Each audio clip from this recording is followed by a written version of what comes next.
Yeah, it was after I guess we had started working on the design rule. We were contacted by several teams to potentially be on their design team. No one really knew if it was going to be mono-hulls or multi-hulls and what the boats were going to be like. So we had inquiries from several teams saying that if it was multi-hulls, that's my company's specialty. Yeah, my function is as a naval architect and designer, and I was involved with the original concept of our boat. We did a lot of studies on structures, wing configurations, weights and balance, and I was involved with a lot of those initial studies to define what our boat looks like, and I think that those are some of the most important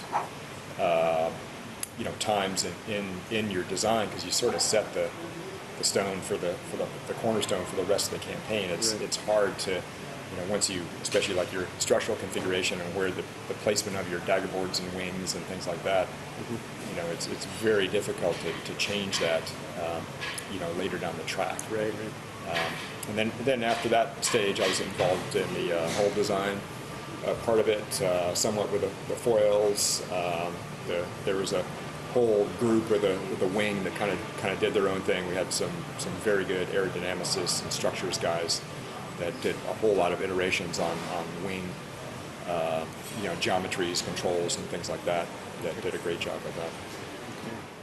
So, back to your original question, my day-to-day would involve, working on some of the initial concepts. Also, a lot of hull design work. Myself and 2 or 3 others were, heavily involved with that. We had a team of several of us that would come up with new shapes, and then we had analysts that would run them through the CFD program. So it was interesting because you have, I think it was a very good idea to have different people coming up with different hull shapes and concepts. So was this all on computer, or did you actually build some scale models? Yeah, we built some. We tank tested some scale models.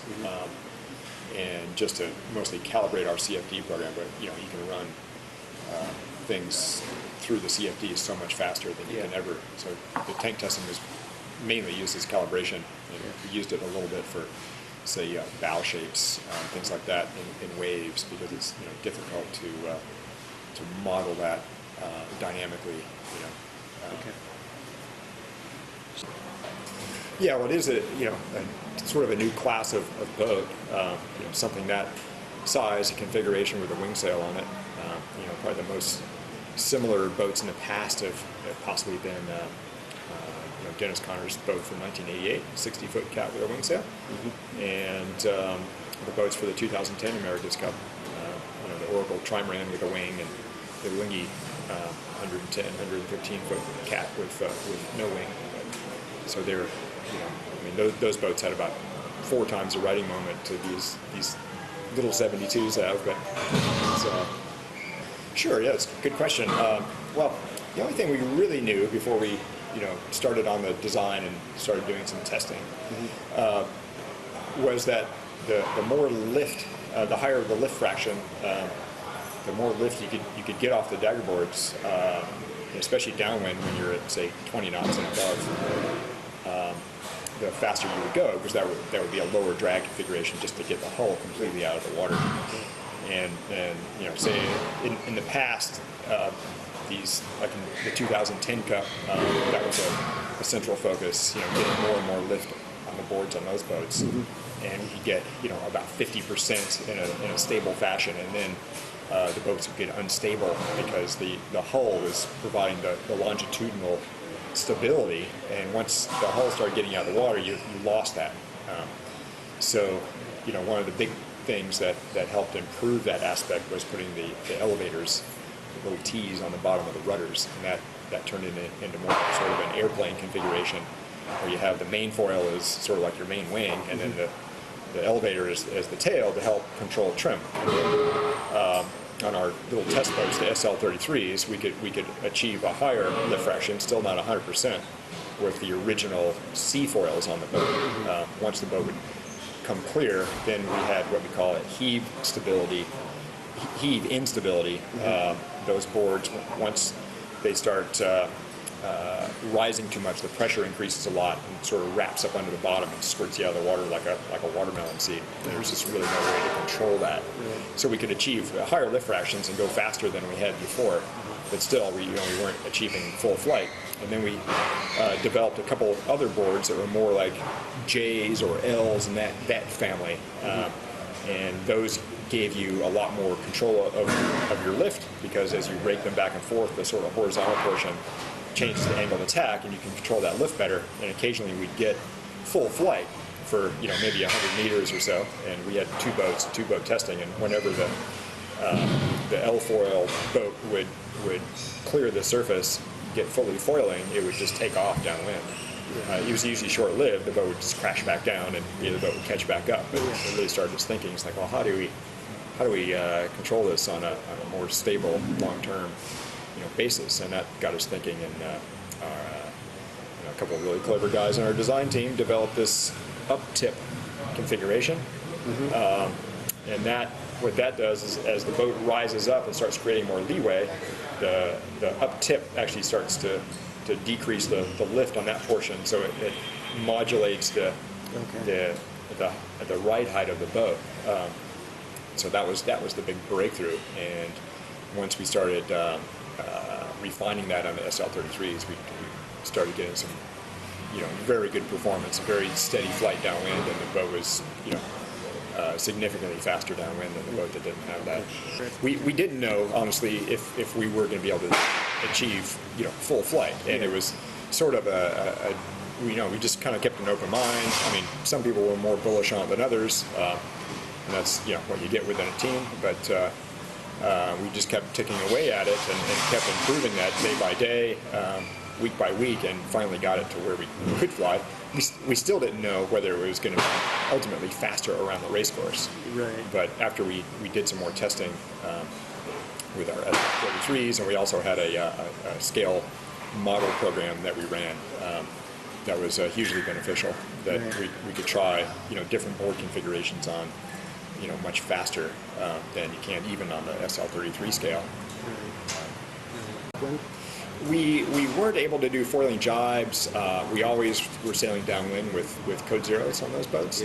And we attempted foiling jibes, and I think we got the initial sort of feel of it, and we weren't able to fully complete those, but it kind of got the wheels turning and got some initial practice on those.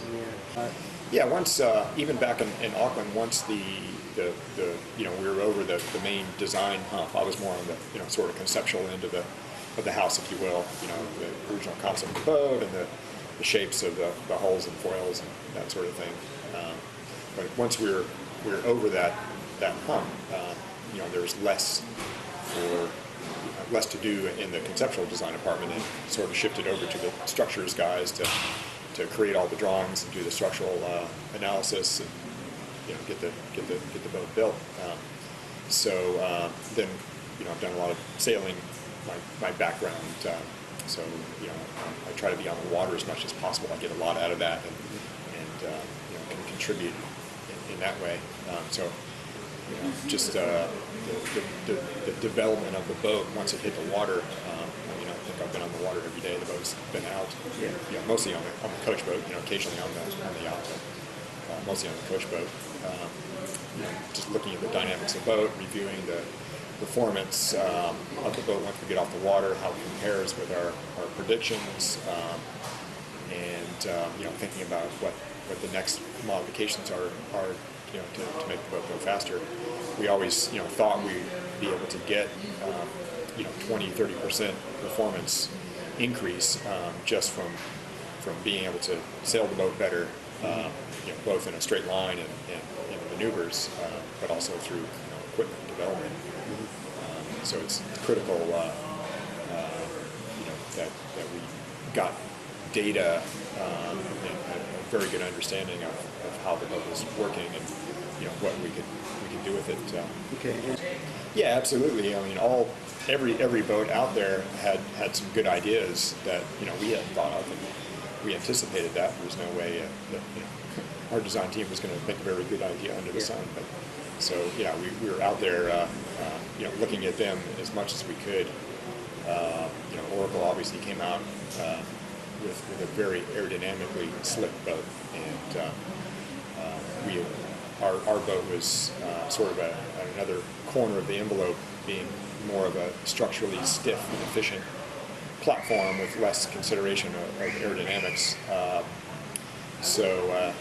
And in the end, our two designs have sort of come together.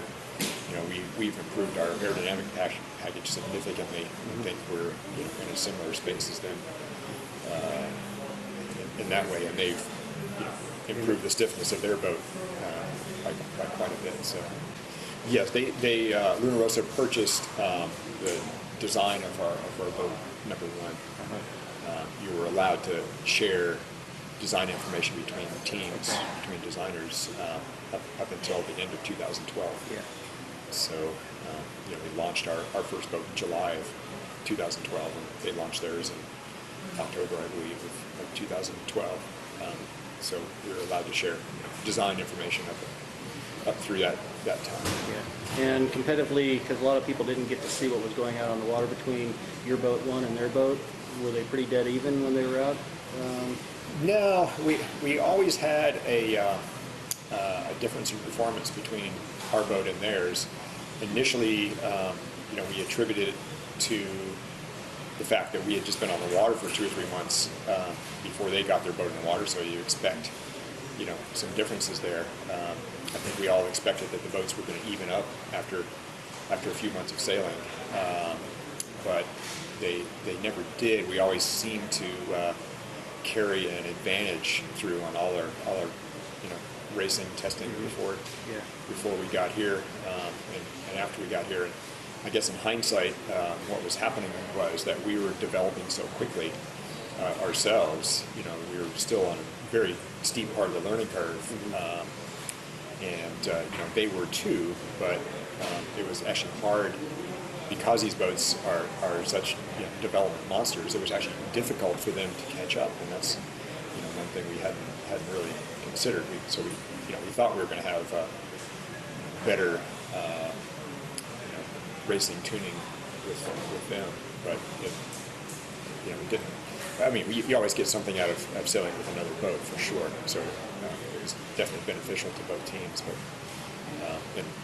there's nothing wrong with what they were doing. They were on a very steep learning curve and developing very quickly as well. But we always seemed to maintain a gap between us and them. It's something that's impossible to measure, really.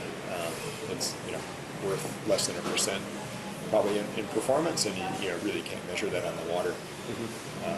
But we've gained a lot of confidence in our analytical tools, and it does show an improvement in performance. Basically, you're taking the downwash off the wing, and the angle of attack you get of the twisted flow along the bottom, and you get an angled attack on those vertical fins on the back, and it actually produces some thrust. Oh, really? Some forward thrust. So one of our Nick Hutchins, our aerodynamics guru, he's in charge of windage on the boat and the fairings, and he came up with that idea. So. What are they over?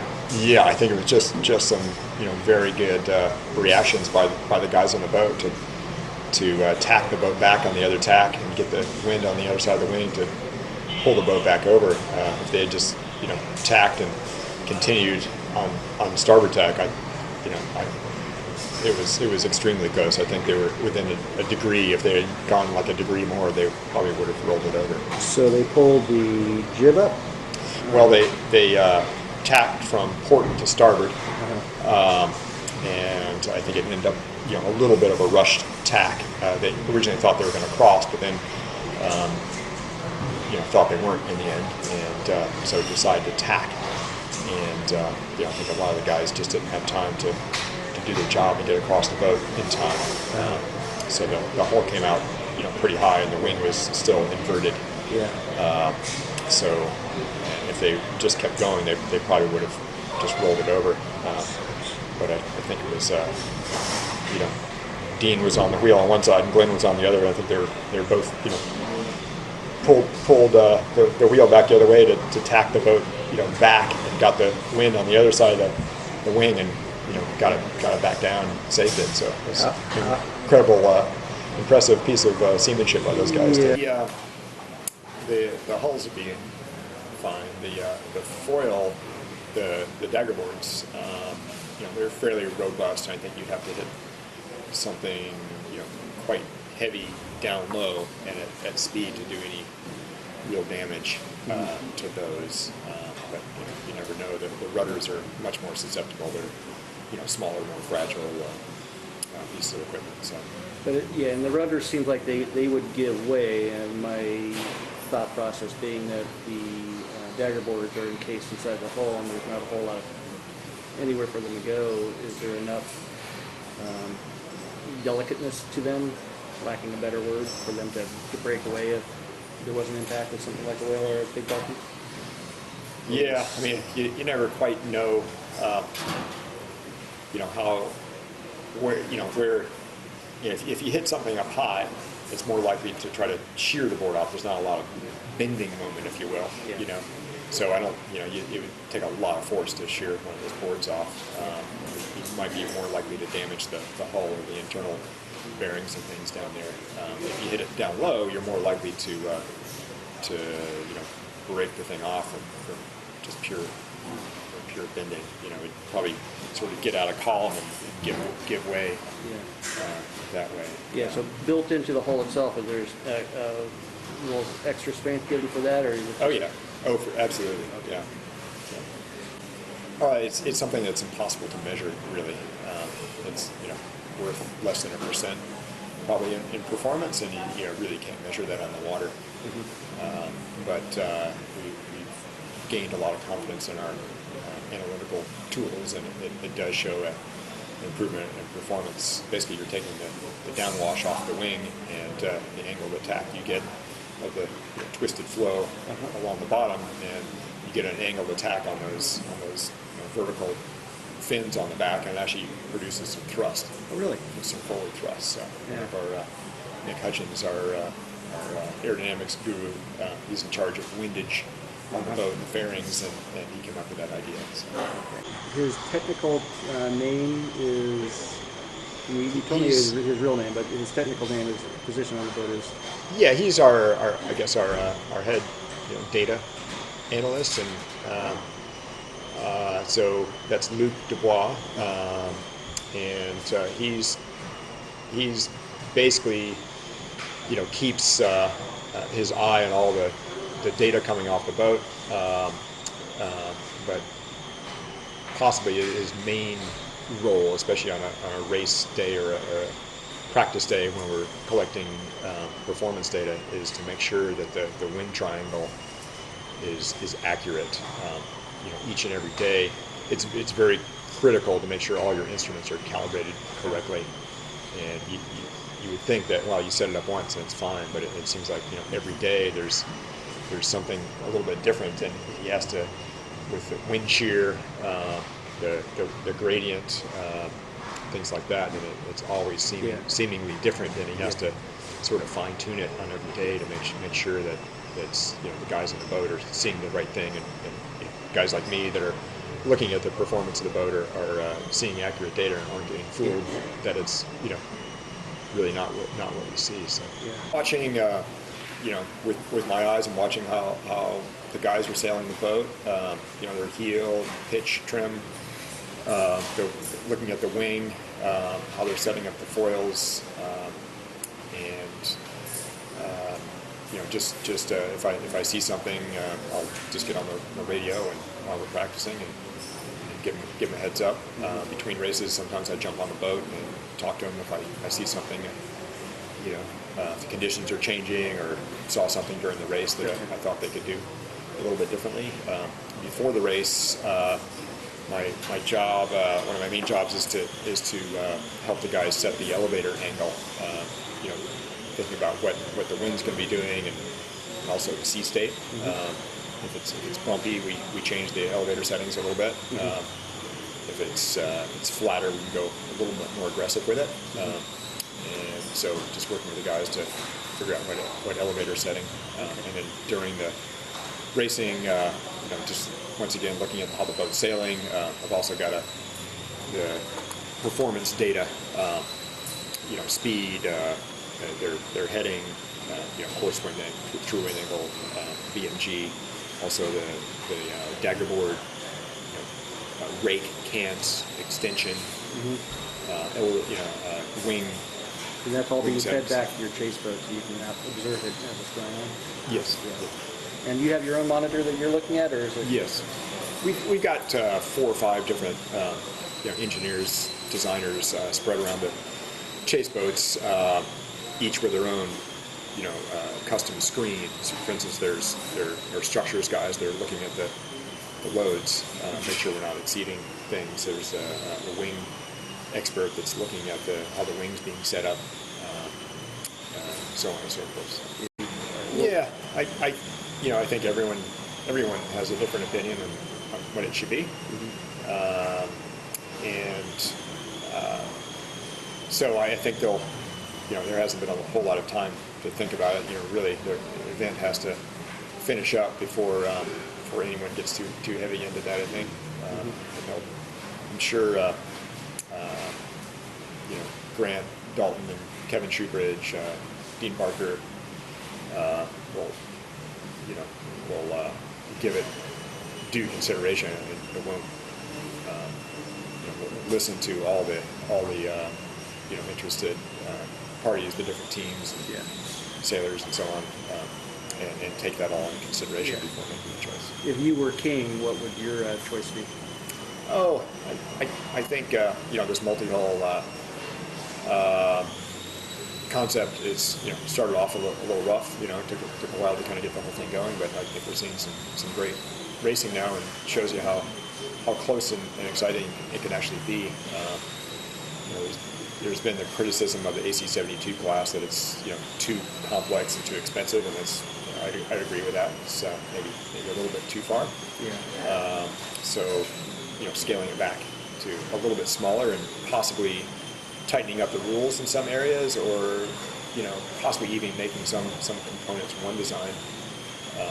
The foils are obviously an area where there's a lot of performance to be gained, and you hate to see sort of the development of that stop. Yeah. So maybe that's an area where you leave the rule more open, but maybe close down some other areas to keep, since there's not a lot of, for instance, hull shapes. These things are all long, skinny projectiles, and you can spend a lot of time on hull shape. Right. And in the end, it's less critical than it was, say, back in the monohull days, to have the exact right hull shape. So, I think the wing is a very nice feature. I mean, these boats would be very difficult to sail around this sort of tight course without the wing. Right now, we have around 1 ton on the sheet. It goes to 1-to-1 directly to a winch, so you can move the wing in and out, cheat it in and out very, very quickly, which is absolutely critical in these boats. If you had a soft sail rig, you'd have about 10 times the load, or about 10 tons.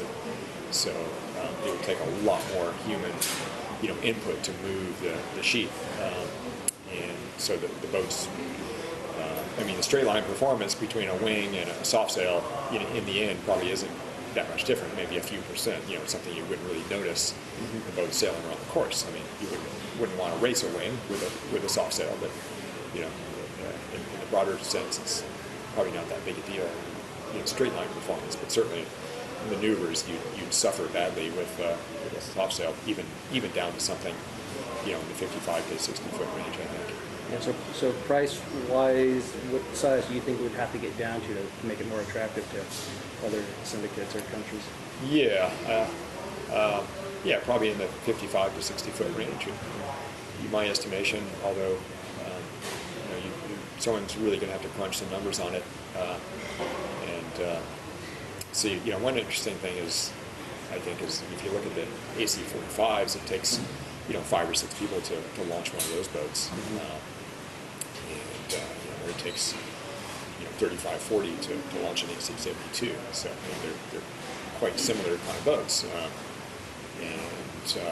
so just understanding where you'd be, say with something between 50 and 60 feet, if you could get it down to, say, a dozen people to launch the boat, I think that would be a big improvement. Okay. And Yeah, we'll have to see. I mean, someone would have to want us first, I guess. So, maybe we'll have multiple options. Maybe we'll have none. It's hard to say. A lot of it, I'm sure, it depends on what kind of boat it'll be in as well. So, we've really enjoyed working with Team New Zealand this time. They're a great team, and I think the management there, Grant and Kevin and Dean and Nick Holroyd, our technical director, have done a fantastic job of setting us on the right path from the very start. And I think that's how we got ahead, just with that foresight. Yeah. So they're a well-run, clever bunch, and so we wouldn't mind working with them. We worked with Oracle last time, and it's a very different dynamic within that team, but obviously very capable people that were good to work with, and so we'll just see what happens.